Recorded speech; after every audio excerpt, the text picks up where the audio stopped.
What's happening, everybody? Trey here, joined again by my dad, Sean, and today on Reaction to the Classics, we're gonna finish up our George Harrison All Things Must Pass review. Hadn't heard any of these tracks on disc 2 or 3, so we're just gonna jump right into it with Beware of Darkness, and this continues some of the spiritual overtones that were so heavy in George's life, the Hindu influence to not put up an importance from material things, essentially. Better beware of the businessman and this and that. The rock stars. Yeah, exactly. Don't make idols out of these types of things. And I think it's an appropriate song for our time, just for just in general. Just the world in 2019 is also mental health. I mean, he's kind of encouraging here as well. Yeah, I agree. He's telling everybody basically, don't worry about all this other stuff, because he's saying the spiritual stuff is what really matters at the end. All this other stuff is illusion. Musical backing is very unique. It's very unique, really good, stands out immediately. It's the 10th track, and it just stands out from the other 9. I liked it a lot. No, same here, and we continue a good streak with a unique topic, Apple Scruffs. Apple Scruffs, and Harrison actually is the one that coined this term in the late 60s. For those Beatle mega fans who, nowadays we call them stalkers, Trey. You wouldn't get away with this, but back then they would hang out at different places they thought the Beatles would be, and they were even doing it after they broke up. And Harrison, even though he really shied away from the idolization of Beatlemania that people had for him, obviously off of our last song you could understand why. He wasn't into all that, but he made friends with several of the Apple Scruffs, so he wrote this as a tribute to them. And I thought it was a nice touch by George to... I can't really think of any other songs, I'm sure there are, where an artist or a group thanks their fans through an entire song and dedicates a song to him. He notes, man, everybody else probably thought y'all were crazy, but you were here in my good times, you were here to wipe away my tears, that type of stuff, and it's a very uplifting track. I agree, yeah, it has a different kind of feel to it as well, just like the last song has a different feel, and yeah, just uplifting is a good word. Just kind of puts a smile on your face. Ballad of Sir Frankie, Crisp, in parentheses, Let It Roll, is next up. And this takes its name from Frankie Crisp, who was a lawyer in England in the 19th century. And he had a humongous mansion at Friar Park, which George eventually owned. Yes. And, you know, Friar Park, where the cover photo was shot as well. And essentially, this song kind of takes you through each of the rooms or kind of the mansion at Friar Park and the mansion that he has. So a unique track. The song's final scene focuses on the illusions within the illusion. The narrative returns to the interior of the house and the real people living there. The lyrics mention of housekeepers and the spiritually awakened lord and lady. There's a lot to this song I don't have time to get into. We'll get into it on the Digging Deeper. Interesting place, it seems, and George was a little bit obsessed with his home and with Frankie, and he wrote a song about him. I also like this song a lot. Different musically as well. Yeah. This side 3 kind of branches out into all these different styles that he kind of just mixed together. Yeah, exactly. This one was a slower grower on me, but now I really enjoy it. And you have a line in there, eyes shining full of inner light.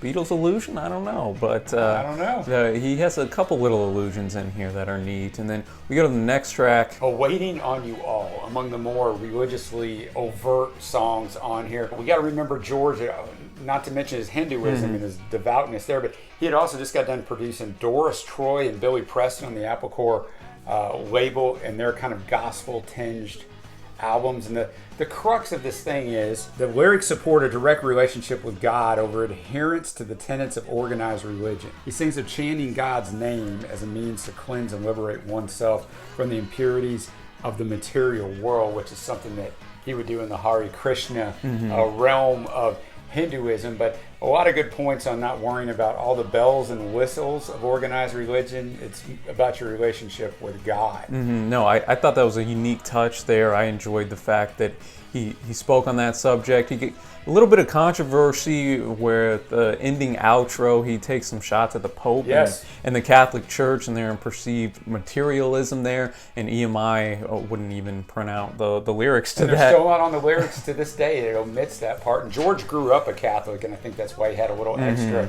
heat against extra that. zing to that, and he also takes a little bit of a shot at John and Yoko with he does. You don't need no bedpans and whatnot for their bed in for peace. So I thought that was interesting. I think it is, again, as most of these tracks are, even though he's coming from the Hindu side of things, they're universal to wherever you're at. It's really just a call to wake up. Like, you don't have to be perfect to it's get in a relationship with God or get back up on your feet wherever you're at. Just get out there and kind of seize the day. So I enjoyed this one, and the gospel, as you were mentioning earlier, this side 3 delves into a bunch of different musical styles, and the gospel upbeat nature of it was pretty neat. Yeah, that was excellent. The self-titled track, All Things Must Pass, is up next. This actually has an appearance on Billy Preston's record from 1970 that also had My Sweet Lord that we mentioned in part 1, and because this song was rejected for Let It Be, so he held on to it, released it here. I think it would have fit on Let It Be. It would have been great. It's a fantastic song, and he really got some of the inspiration of this coming back from that famous Woodstock trip in 1968. It has influences from the band sound and also from Timothy Leary's poem, All Things Pass. And the lyrics basically talk about the transient nature of human existence. The words and music combine to reflect impressions of optimism against fatalism. On release, the commentators viewed the song as a statement on the Beatles' breakup. In 1987, he said the starting point for the song was the band's song The Weight, which also has a religious and country feeling to it. And the lyrical and emotional content is based around metaphors involving the weather and cycle of nature, which George goes back to those things through several songs, not only on this album, but on other things. Yeah, he opens the record off with the lines, "Sunrise doesn't last all morning, a cloudburst doesn't last all day." According to his biographer Simon Ling, the lyrics reflect the transitory nature of love. There's optimism thrown throughout, and that permeates each lyric. He says it's not always going to be this gray. Again, another uplifting track here that is almost a counterpoint. I found it interesting how we open with Beware of the Darkness, and then we finish with All Things Must Pass. No matter what bad stuff you're going through, eventually, hey, the sun's either gonna rise or set, and a new day is upon you ahead. Exactly. There's always hope as long as you're here on this earth. That brings us to side 4. First song, I Dig Love, a simple song compared to a lot of these other ones. We're not going to have these. It's just basically talking about free love and loving. I dig love. I mean, it's catchy. It's not going to have these heavy lyrics, which makes it different than the other ones. And you don't have to. Every song doesn't have to have totally heavy lyrics. There's 18 of them on here. You don't need every one of them that way. So it was good. Yeah, exactly. I almost thought it was a comedy track at times because he was like, I love dig, I love dig. He messed with inverted the phrase there. I thought it was a cool little track. Not a standout by any means, but it's fun. Yeah, it still kind of broke from the heaviness that we got on most of side 3, and then that'll take us into The Art of Dying, which he began writing in 1966 during a period when he had first become enamored with the Hindu-aligned spirituality. Subject matter is reincarnation and the need to avoid rebirth by limiting your actions and thoughts that lead to your soul returning into another earthbound life form. Biggest rocker on the entire record. Clapton comes in to start with, just on fire. If I was directing like a spy thriller, I'd try to get this track. It has that vibe. It has that vibe to me. I love this song. Yeah, I think this song is great. Talking about how hard rocking this thing is. In the rehearsals, Phil Collins, yes, that Phil Collins, the Genesis drummer and the major solo star in the 80s, was playing the congas, and his hands were so badly blistered and bloody that he really couldn't even play on the final track, although George later on gave him credit for it. I thought that was an interesting little thing. But yeah, this song rocks. Next up is Isn't It A Pity version 2. So it's different, much shorter than the 7-minute version we saw way earlier on. Clapton has a dominating guitar performance on this. A lot of it's played through a Leslie speaker. This was going to be on Abbey Road, right? And the Beatles actually messed with it for a few days and then ended up casting it off. So this is something that most critics and musicologists believe is kind of the version would have been on Abbey Road. I enjoyed it, not as much as version 1. I think too. if there's Same thing. any song you could point to as maybe being fillerish, it's probably this one, just since we'd already heard it Yeah. before. That being said, if this is the one possibly filler track, Yeah. then that's a pretty darn high bar to set here. And I did like hearing it slower, a little bit more Yeah, it's laid, different. laid back. And then we have our last song with lyrics in Hear Me Lord. And this is, I mean, this really, being somebody with a big background in religion, this has a bunch of almost psalm-like qualities. Yeah, it does. He's really going with his spirituality here. And again, it's kind of universal. He's just saying, hear me, Lord, really crying out, saying, hey, I'm sorry for the times I wandered all this time. Please, I need you. Crying out to him, and as a person of faith, this was one of my favorites. It Agreed. really connected, and I just thought they were great words that could be sung on Sunday mornings. Yeah, no, I agree with you. I'll echo all of that. I think it was an interesting choice to end the album. I know we got one other disc we're going to talk about real briefly, but this is basically the end of the album, the last vocal tracks. And I think he put it there purposely, just my opinion, because that's what he wanted you to think of last, because that was such a center point of his life. So just a fantastic way to end it.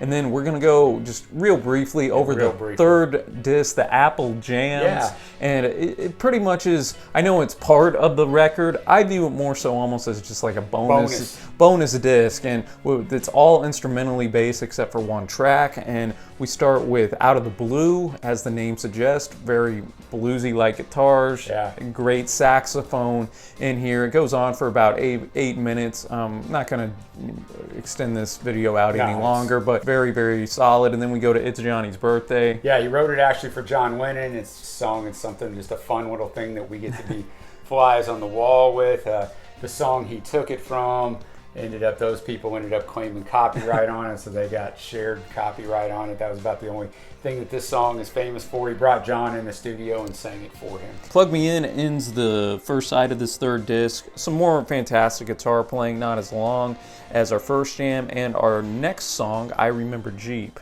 Yeah, it's 8 minutes and 7 seconds long. It's the first song on side 6. Title originated from the name of Clapton's dog, Jeep. Closes out with Thanks for the Pepperoni. Came from a line from Lenny Bruce. You got to be like my age or even older to understand who he is, but a comedy album from him. But these are just a bunch of guys getting around, having a good time, jamming out to stuff. It's a very good environment in the recording studio. From all my research, I didn't read any problems. All these musicians coming in and out, just hanging out. So it's a nice thing to just kind of throw in there. Yeah. I, like you, look at it as a bonus disc and not really as part of the album itself, but we still covered it. And that brings us to our favorite songs, 18 of them, if you're going to throw out this last disc. Oh, there's so many. I mean, My Sweet Lord, of course, Hear Me Lord, Art of Dying for Me, Wah Wah. I mean, there's just so many. I'm just going to echo that, not lengthen this anymore. I mean, it's an unbelievable... The entirety of the first disc. Yeah, pretty much. So now we come to our overall score. I'm gonna put mine in an area of this. I don't include the third disc, side 5 and 6, in my ranking. There's nothing wrong with it. And if you're a great musician and pick out all the great musicianship on there, great. But I'm just talking about the 18 songs. For me, disc 1, so side 1, side 2 are unbelievable. Side 3 is barely below it. Side 4 just a little bit below it. For me, Trey, this is a high ranking. I'm going to give it a 9.5. Dude, it's crazy because we don't talk about our rankings. I don't want to even influence each other, even subconsciously. No, I'm right there with you. I was curious to what you solid thought. 9.5 here. Like, there's no track on here you want to skip. No. Every track at the very least is good. Mini reach, great, exceptional classic status. I'm going to be utterly astounded if we hear another Beatles solo record Let's just be honest. that touches the quality of this. The fact that there's 18 tracks here and just every one just brings something different to the table. It was just fantastic. It mark up against many of the Beatles records even. Oh yeah, and I mentioned it on part 1 of this review, but he's been collecting these songs for years. Yeah. So he was able to kind of bring the best of the best and put it on this album. And boy, I'll tell you, the only thing I would not like is this being my first, what he considered his first solo album. coming out of the chute with that, boy, that's very hard to live up to. Exactly, and let us know, guys, what you think of All Things Must Pass, your favorite tracks. Dad, as always, appreciate the research. I know this was a monster. It was insane how much research I started out with on this thing, but it was a pleasure. And we'll continue through George's catalog over the coming months. Living in the Material World Is up next. is up next, so that'll be fun to dive into as well. And if you enjoyed this video, y'all, be sure to hit that big red subscribe button. We upload multiple times a week in a variety of genres. And until next time, thank you so much for watching. Happy listening, my friends, and we will see ya.